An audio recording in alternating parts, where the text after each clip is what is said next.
Alhamdulillah wassalatu wassalamu ala Rasulillah wa alihi wa sahbihi wa man walah, amma ba'd. Fa ikhwatal iman wal Islam, as'adakumullah. Teriring doa dari Al-Faqir melalui Al-Qur'an yang Allah anugerahkan dalam dada Al-Faqir, melalui tawassul. Al-Faqir baru pulang dari safar haji, bimbing haji 12 hari yang lalu. Mudah-mudahan nambah ijabah doa. Mudah-mudahan semua yang hadir di majelis ilmu ini, Masjid Baitul Adli ini, Allah panjangkan umurnya, Allah sehatkan badan rohaninya, Allah berkahi sisa umurnya, Allah berkahi keluarga dan dzurriyyahnya, Allah berkahi tempat kerja, tempat tinggalnya, Allah jadikan suatu saat menghadap Allah dalam keadaan husnul khatimah. Tidak panjang kalam, memanfaatkan waktu yang pendek, saya ajak untuk mentadabburi tafsir daripada surah Al-Adiyat. Kita baca bersama, ta'awud, basmalah, lalu surah Al-Adiyat. 1, 2, 3 bersama. A'udzu billahi minasy syaithanir rajim.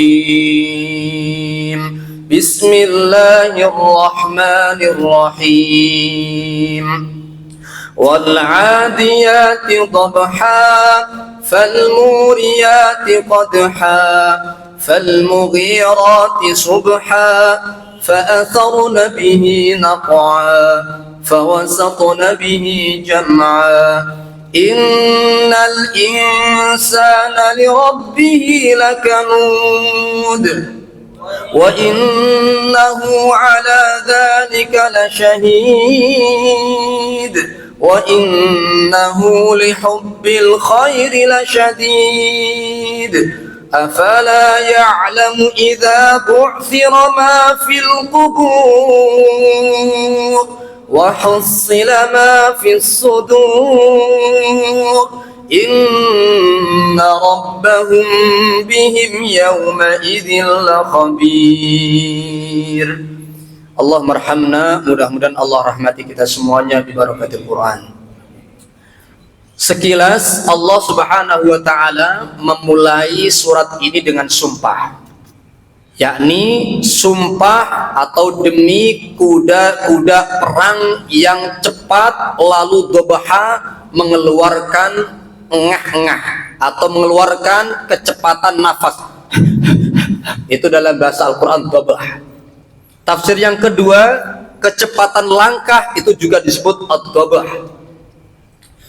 Kemudian fal muriyati qadha, demi sumpah yang kedua, onta-onta atau mohon maaf kuda perang yang mampu mengeluarkan percikan api.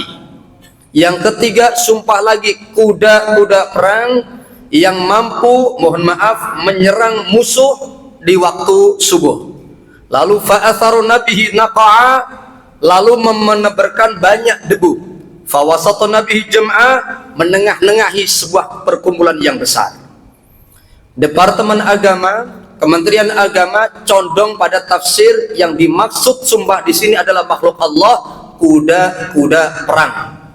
Berbeda dengan tafsir sahabat Nabi. Kalau tadi tafsir MUI, Kementerian Agama, Departemen Agama, merujuk kepada tafsir Ibnu Abbas radhiyallahu anhu. Adapun tafsir Sayyidina Ali, Abdullah bin Mas'ud berbeda. Yang dimaksud wal 'adiyati dhabha fal muriyati qadha fal mughirati subha bukan kuda, tapi onta, baik dipakai perang maupun saat berangkat haji. Sehingga fawasatun nabihi jam'a, menuju perkumpulan yang besar, yakni Arafah. Lalu onta pindah ke Musdalifah, lalu pindah lagi ke Jamarat. Ma'asyiral muslimin, as'adakumullah. Apa rahasia dibalik tiba-tiba Gusti Allah Subhanahu wa taala memulai surat ini dengan sumpah-sumpah, itu pun dengan makhluknya, yaitu kuda atau onta? Rahasia pertama, hikmah substansi yang pertama, sepakat para alim ulama, jika dalam Al-Quran Allah bersumpah dengan suatu makhluk, itu menunjukkan makhluk tersebut memiliki mazaya, kelebihan, perhatian, kebanggaan lebih daripada makhluk-makhluk yang lain. Tak heran dari zaman dulu Arab maupun hingga yaumul qiyamah, yang namanya kendaraan kuda, kebanggaan kita. Onta, kebanggaan kita. Kalau sekarang di sekitar kita tidak ada onta maupun kuda, berarti paling tidak Toyota, Alphard dan seterusnya.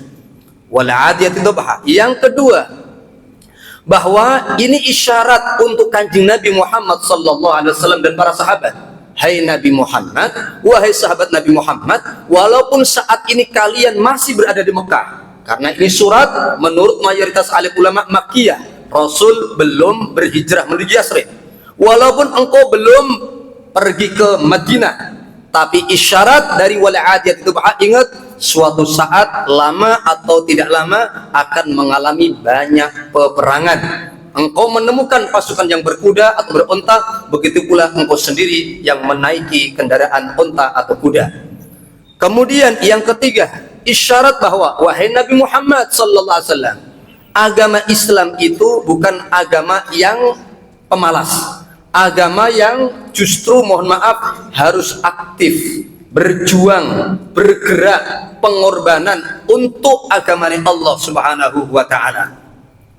Wal 'adiyati dhabha mengisyaratkan bahwa tidak kenal ada kata pensiun, lebih-lebih kaitannya akhirat, lebih-lebih kaitannya perjuangan agama Allah Subhanahu wa taala. Agama berjuang. Makanya Rasul sallallahu alaihi wasallam dalam hadis Al-Bukhari pernah bersabda seperti ini. Idza uqimatis saah, ketika sudah terjadi kiamat. Kiamat sudah terjadi secara tekstual. Akan tetapi sebagian alim ulama seperti Syekh Al-Munawi rahimahullah taala berkata, maksudnya idza uqimatis saah, jatah waktu kita, jatah waktu panjenengan itu sangat pendek lalu mati lantaran kiamat. Dengan kata lain, Dajjal atau tanda-tanda kiamat besar yang lain sudah di depan mata. Akan tetapi, kata Rasul, lanjutan hadis itu, wa fi yadi ahadikum fasilah.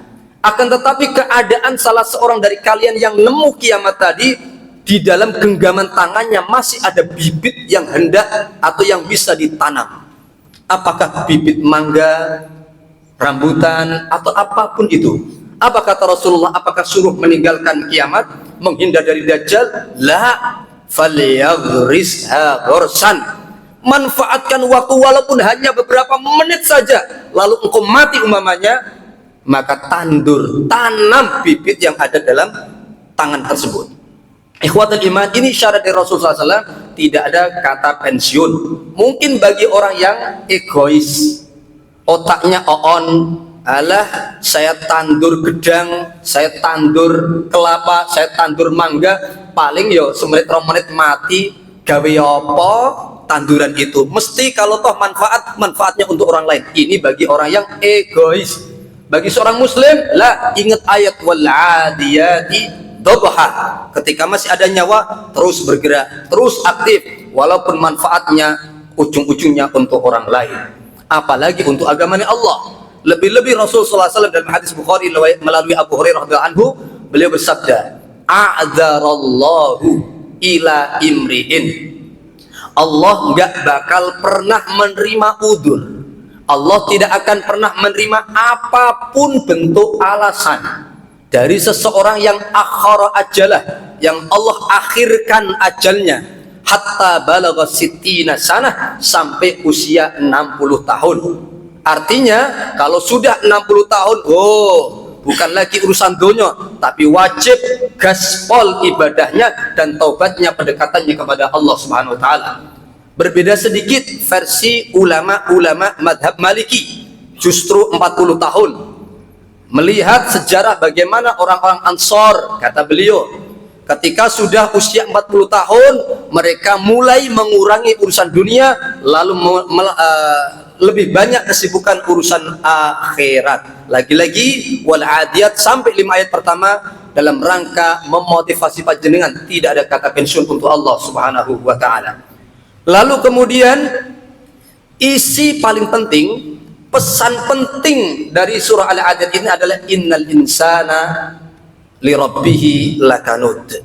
Ketika Allah ngasih informasi, diawali dengan sumpah. Sumpah itu bertujuan untuk menegaskan, wahai kaum mukminin, mukminat, jangan ada keraguan sama sekali tentang informasi innal insana, sesungguhnya roto-roto menungso, li rabbihi kepada Robnya lakanud ngeyel, lakanud ingkar, kufur. Itulah fitrahnya, karakter dasar setiap manusia.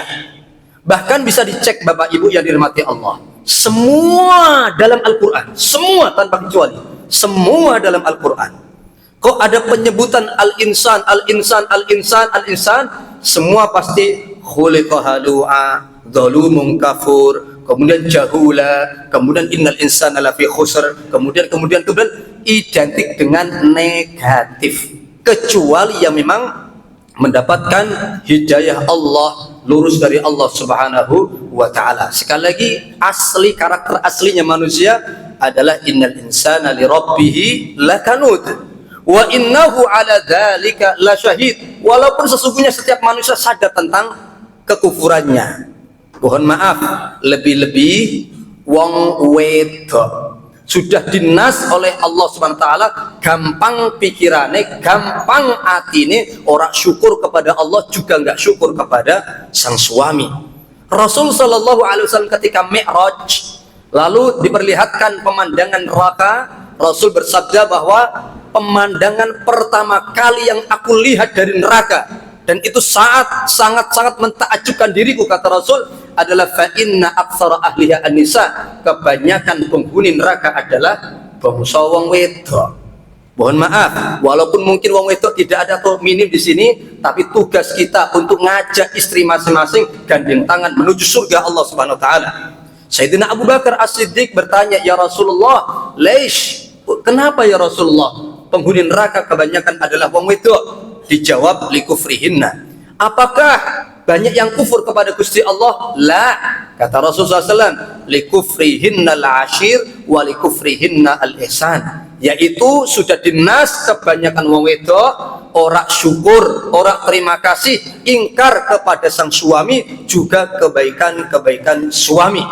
Sampai-sampai diperinci oleh Rasulullah SAW di akhir hadis, wa in ahsanta ihdahunna ad-dahra kullah, andekan engkau wahai para suami berbuat baik selama ad-dahr seluruhnya, seumur hidup seumur hidup panjenengan selama berumah tangga berbuat baik.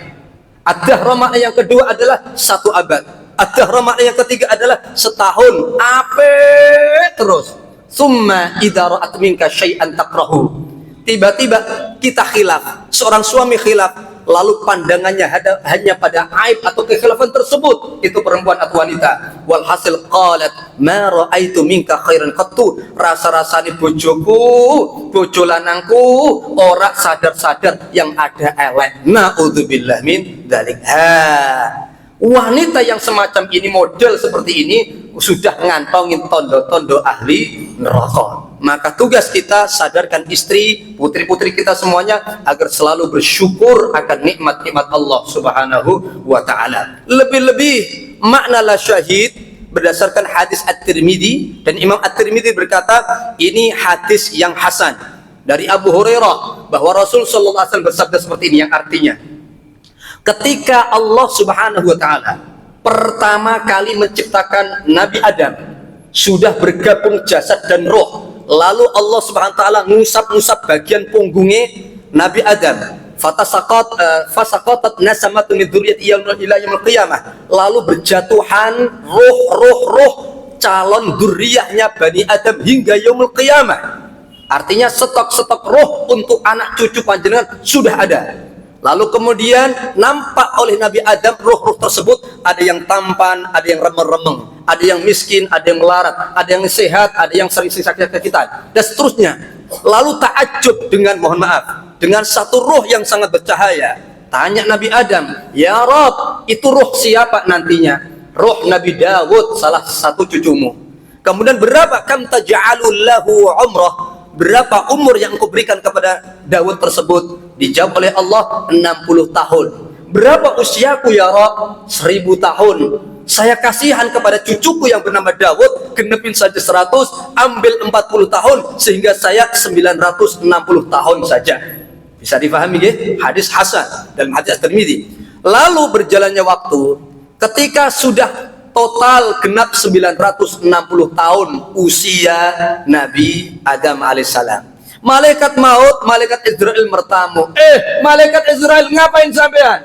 Loh, ini sudah saatnya jabut nyawa sampean wahai Nabi Adam. Gak bisa. Saya masih punya 40 tahun kesempatan di dunia. Loh, dulu bukankah engkau berikan kepada Nabi Daud? Kapan rawana ceritane? Ngelak terus sampai Rasulullah sallallahu alaihi wasallam mengakhiri hadis tersebut sembari tersenyum-senyum dan mengatakan 3 kalimat. Jahada Adam wa jahada dzurriyyatuh. Adam ngeyelan sehingga anak cucunya juga ngeyelan rakaruan. Yang kedua, nusia Adam wa nusiat dzurriyyatuhu. Terlupa, gampang lupa, gampang pikun Nabi Adam hingga dzurriyyahnya pun gampang yang pikun.